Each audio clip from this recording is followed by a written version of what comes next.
بسم اللہ الرحمن الرحیم۔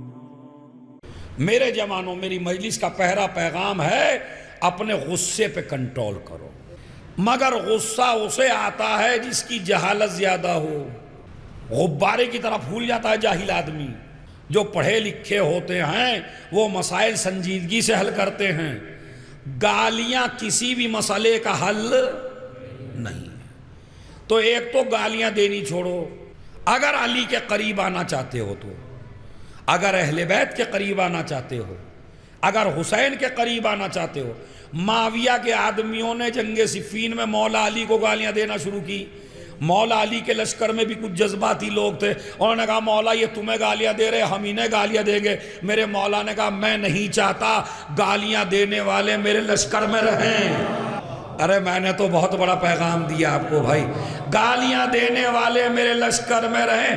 اب یہاں تک میرے مولا کا جملہ ہے، اب سید عزادار کا جملہ سن لیجئے۔ شاید میرا مولا کہنا چاہتے ہو ان کو گالیاں کیا دو گے جو خود گالی ہو۔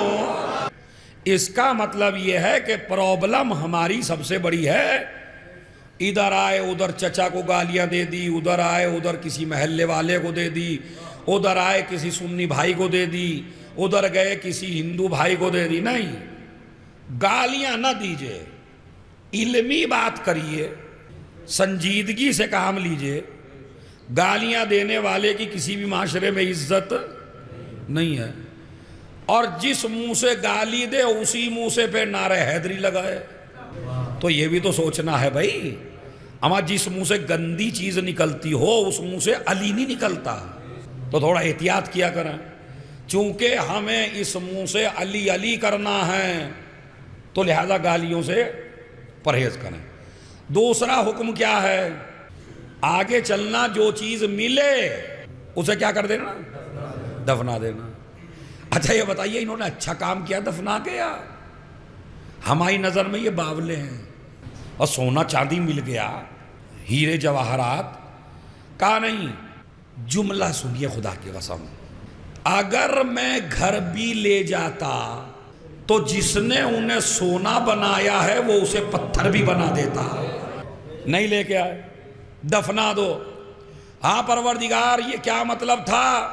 تو نے اتنا سونا چاندی میرے سے دفنا دیا، کہا یہ دفنا دینا۔ انہوں نے کہا دفنا دینا، کہا یہ سونا چاندی نہیں تھا، یہ تمہارے نیک اعمال تھے، یہ تمہاری نیکیاں تھیں، جس میں ہم تم کو سبق دینا چاہتے ہیں کہ اگر نیکیوں کی جزا چاہتے ہو تو نیکیاں کر کے بھول جاؤ، ان کو اخباروں میں نشر نہ کرو۔ پتہ چلا ایک مسجد بنا دی، مسجد سے پہلے تختی لا کے لگا دی۔ بہلول دانا، آپ تو جانتے ہی بہلول دانا، بڑے عاقل آدمی تھے۔ ایک جگہ سے گزر رہے تھے، ایک جگہ سے گزر رہے تھے، وہاں ایک مسجد بن رہی تھی ملاؤں کی۔ اب انہوں نے یہ دیکھا کہ ایک مسجد بن رہی ہے، جا کے اس سے پوچھا جو کھڑا تھا، کہا کاہے کے لیے بن رہی ہے؟ اب غصہ آئے گا نہیں آئے گا بتائیے؟ میں آپ سے کہوں امام باڑہ کاہے کے لیے بنا رہے ہو؟ مولانا صاحب آپ پاگل ہو گئے کیا؟ امام باڑے میں ہوتا کیا ہے؟ آئے مسجد بنا کے انہوں نے کہا للہ تبارک و تعالی، اللہ کے لیے بنا رہے ہیں، اللہ کے لیے۔ انہوں نے کہا مجھے لگتا تو نہیں کہ اللہ کے لیے بن رہی ہے۔ بھائی تم پہ کون سا علم غیب ہے جو آپ کہہ رہے ہیں؟ کہا نہیں مجھے نہیں لگتا کہ یہ اللہ کے لیے بن رہی ہے۔ کہا پھر؟ کہا یہ تو تم اپنے لیے بنا رہے ہو، اللہ کے لیے نہیں بن رہی۔ یہ کہہ کے چلے گئے۔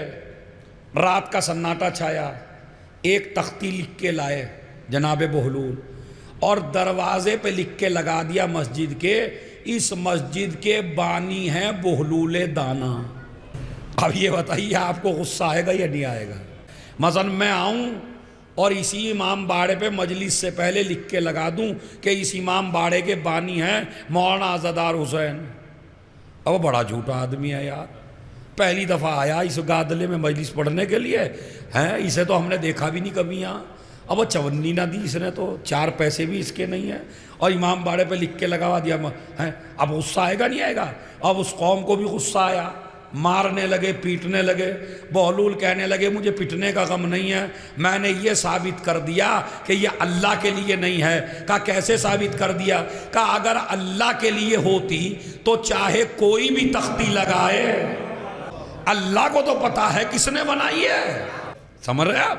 تو یہ خلوص جو ہے آدمی کا ختم کر دیتی ہیں یہ چیزیں، جیسے موبائل، جیسے یہ لکھوانا، جیسے یہ تحریریں۔ تو اب آئیے، کہا وہ نیکیاں ہیں، نیکیاں کر کے آپ بھول جائیے۔ اس کے بعد پروردگار جب میں نے اس کو دفنا دیا تھا تو آگے پھر وہی سونا چاندی ملا، اور نے کہا جو میں سونا چاندی دفن کر کے آیا تھا پروردگار وہی سونا چاندی مجھے آگے پھر مل گیا۔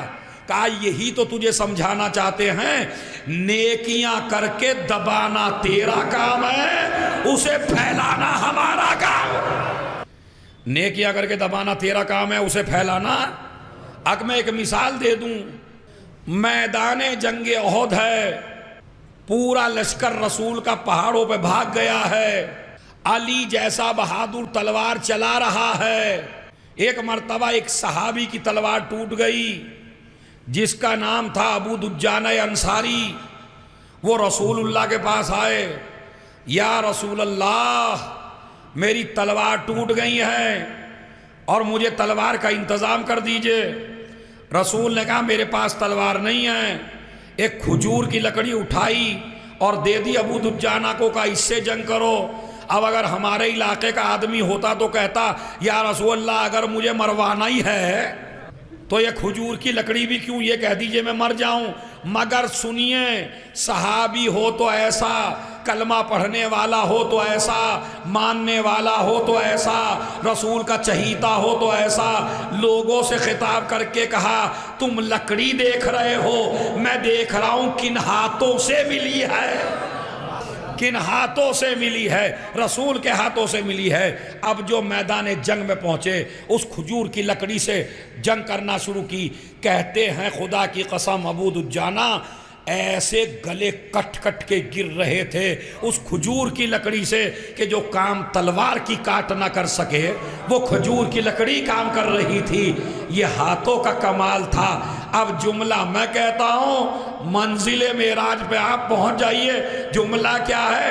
اما جن ہاتھوں کی دی ہوئی لکڑی اتنی فائدے مند ہو، اگر غدیر کے میدان میں انہی ہاتھوں سے مولا دیا ہو، اس کا مطلب یہ ہے کہ نیکیاں کرنا تمہارا کام ہے، اس کا پھیلانا ہمارا کام۔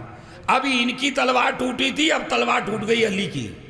میں اپنے موضوع پہ ہوں، علی کی تلوار ٹوٹ گئی، وہ بھی رسول کے پاس آئے، یا رسول اللہ مجھے تلوار دے دیجئے۔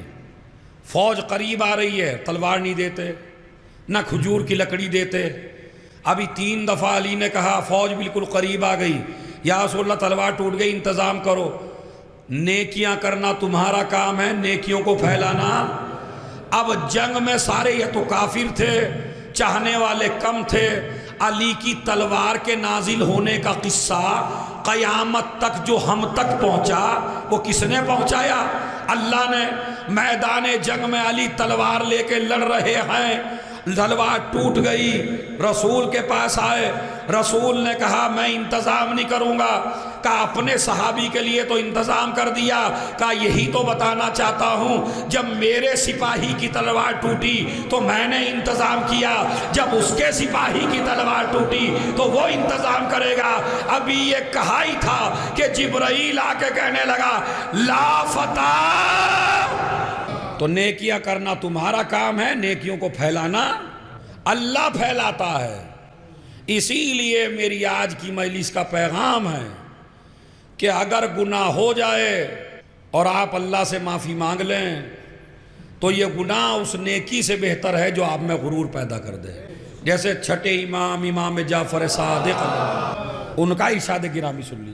اچھا ذرا فٹ کر کے دیکھیے یہ مجلس ہم پہ فٹ ہوتی ہے یا نہیں، کریے گا ضرور۔ دوسری طرف نہ پہنچائیے گا مجلس، اپنے پہ فٹ کریے۔ کیسے؟ یہ ہوتا یا نہیں ہوتا؟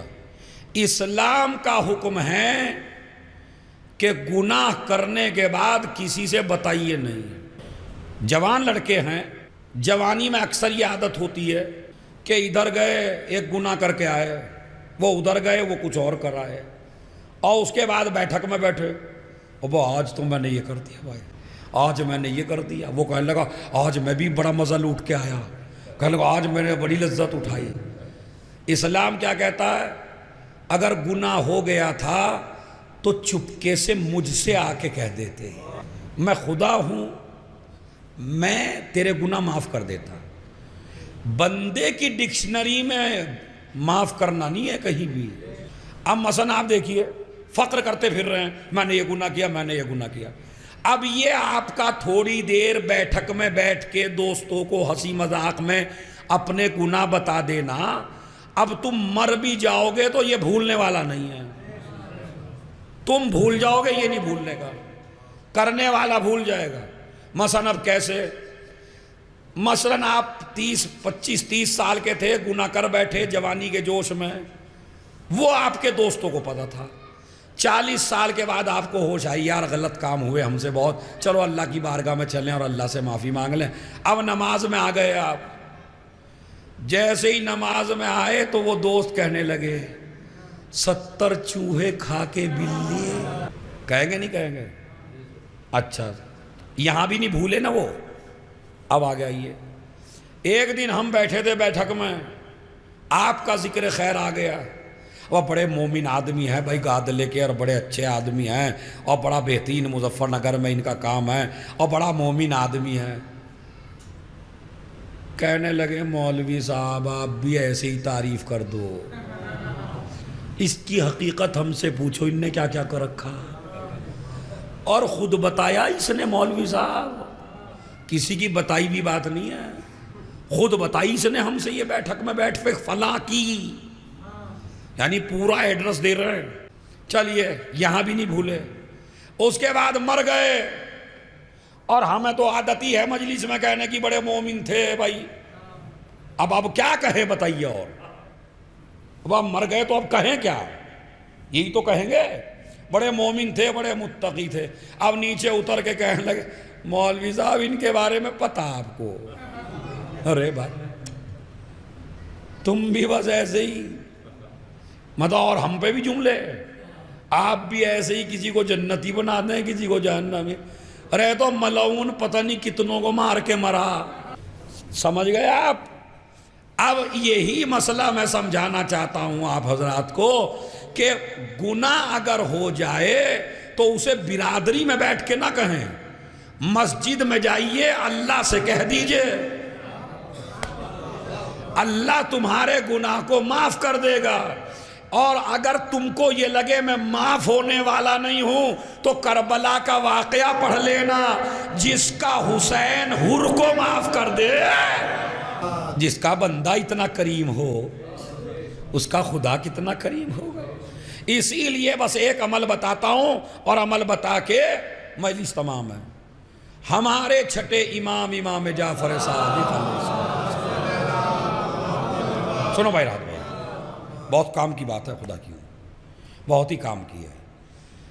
امام فرماتے ہیں من استغفر اللہ بعد صلاۃ العصر 70 مرہ، جو انسان نماز عصر کے بعد 70 مرتبہ استغفار کر لے۔ کتنی مرتبہ؟ 70۔ کہیں کے بعد؟ جو انسان نماز عصر کے بعد 70 مرتبہ استغفر اللہ ربی واتوب الیہ کہہ دے، امام فرماتے ہیں اللہ اس انسان کے 50 سال کے گناہ معاف کر دیتا ہے۔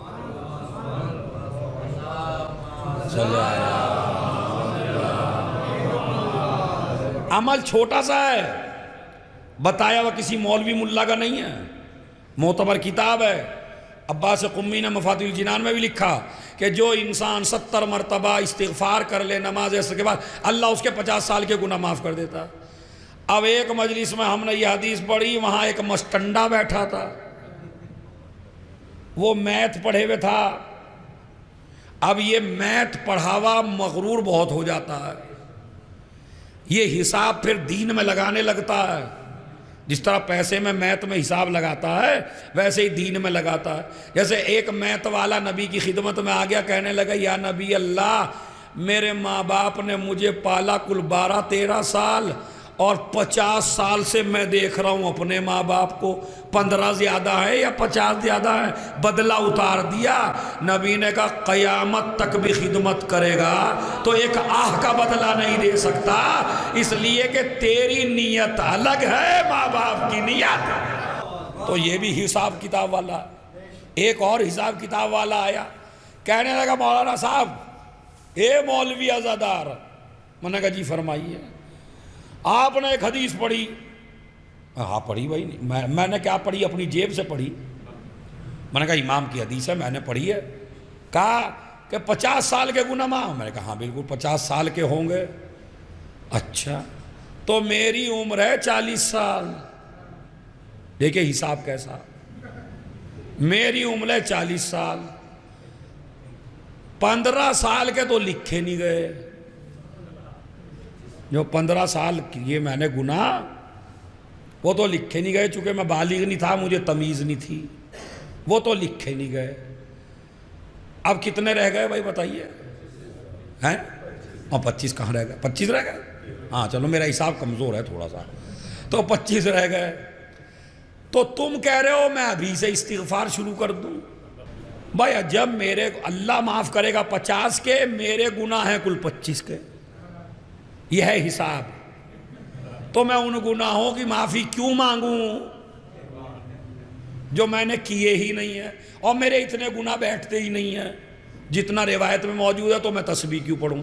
اچھا ہم نے ایسے اماموں کو مانا ہے کہ جن کی تلواریں نسلیں دیکھ کے چلتی تھیں, انہیں معلوم تھا ایسا بھی کوئی جوان پیدا ہوگا. انہوں نے فرمایا اگر تیرے اتنے گناہ نہ ہو تو اللہ تیرے باپ کے گناہ معاف کرے گا, اگر تیرے باپ کے ملا کے بھی نہ ہو تو اللہ تیری ماں کے گناہ معاف کرے گا, اگر تیرے پورے گھر کے بھی نہ ہو تو اللہ تیرے بھائی بہن کے گناہ معاف کرے گا. اے میرے قوم کے جوانوں, اذان میں کیا کہتے ہو 4 مرتبہ؟ زور سے بولو, پیچھے والے بولیں بھائی صاحب, زور سے کیا کہتے ہو اذان میں؟ اللہ. تو کہتے ہی ہو یا اللہ کو بڑا سمجھتے بھی ہو؟ نہ ویسے اللہ چھوٹا ہے, تم ہی بڑے ہو. ہاں نہیں لگتا تو مجھے ایسا ہی ہے. جیسے آدمی بڑا اپنے کو سمجھتا ہے. اگر اللہ کو بڑا سمجھتے تو شراب نہ پیتے, اگر اللہ کو بڑا سمجھتے تو جھوٹ نہ بولتے, اگر اللہ کو بڑا سمجھتے تو مکاری نہ کرتے, اگر اللہ کو بڑا سمجھتے تو غدیر نہ چھوڑتے. اللہ کو بڑا سمجھیے آپ, اللہ بڑا ہے اور ہر چیز میں اللہ ہم سے بڑا ہے. تو جب اللہ بڑا ہے اور اس کے نمائندے کہہ رہے ہیں کہ وہ رحمان ہے اور رحیم ہے, تو گناہگار جتنے بھی ہیں وہ مایوس نہ ہوں اللہ کی بارگاہ سے. آج کل ممبروں سے بھی کچھ ملا اور کچھ مولوی, میں دونوں کی بات کر رہا ہوں اس لیے کہ میں اتحاد کا قائل ہوں اپنے شیعہ سنی بھائیوں میں ان کو ایک دیکھنا چاہتا ہوں. اسلام کی کمر مضبوط جبھی ہوگی جب تم ایک رہو گے. دوسرا آدمی تم کو شیعہ سنی نہیں دیکھتا, وہ تو گولی پہ لا الہ الا اللہ والے کا نام لکھتا ہے, چاہے سنی مرے چاہے شیعہ مرے. تو آپ ایک ہو کے رہیے, اتحاد سے رہیے. مٹھی بند ہوتی ہے تو طاقتور ہوتی ہے, مٹھی کھل جاتی ہے تو کوئی بھی انگلی مروڑ لیتا ہے. آج مسلمان کی ذلت کا راز یہی ہے کہ یہ فرقوں میں بھٹکے اسلام بھول گیا, لہذا یہ ذلیل ہوتا پھر رہا. خدا کی قسم ایک ہوئیے, اور ایک ہونا. نماز میں ہم ایک, روزے میں ہم ایک, کعبے میں ہم ایک, قرآن میں ہم ایک, احکام میں ہم ایک, صدقے میں ہم ایک, خیرات میں ہم ایک.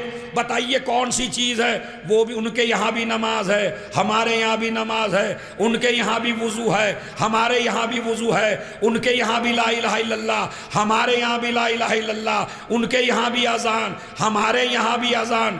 تو بھائی تو جب اتنی چیزوں میں اتحاد ہے، اب ہم تو ان لوگوں سے ملتے ہیں جن میں کوئی اتحاد نہیں ہے، تو ان لوگوں سے ملنے میں کیا ہے؟ ہاں؟ گوشت وہ بھی کاٹتے ہیں اللہ کا نام لے کے، ہم بھی کاٹتے ہیں اللہ کا نام لے کے۔ تو جب کسی چیز میں کوئی فرق ہی نہیں ہے، اب جناب وہ تو روزہ پہلے کھول لیتے ہیں، ہم بعد میں کھول لیتے ہیں، اب تو یہ تمہاری ڈیوٹی ہے کیا؟ وہ اپنے عمل کے ذمہ دار ہیں، آپ اپنے عمل کے ذمہ دار ہیں۔ وہ پہلے کھولے، ان کا قبول ہونا، قبول کرنا نہ کرنا تمہارا کام تھوڑا ہی ہے، وہ تو اللہ کا کام ہے۔ اللہ کا کام خود اللہ کو کرنے دیجئے، آپ کیوں کر رہے ہیں بھائی؟ اب وہ نماز یوں پڑھ، اما کچھ بھی پڑھے، پڑھ تو رہے ہیں، ان سے تو اچھے ہیں جو نہیں پڑھتے ہیں۔ تو میری سمجھ میں نہیں آتا، کچھ ایسے ذاکرین ہمارے بھی اور کچھ ملا ان کے بھی، سمجھ رہے؟ یہ جو مولوی ملا ہیں دونوں طرف کے، انہوں نے قوم کو برباد کروا رکھا ہے، خدا کی قسم۔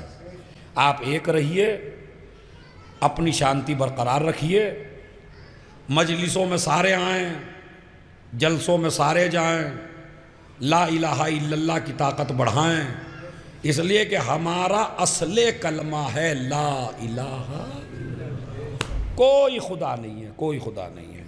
بس عزیزو، یہی میرا میسیج تھا اور یہی مجھے آپ کو پیغام دینا تھا، اور آپ نے بہت اچھا سنا۔ اللہ آپ کو سلامت اور آباد رکھے۔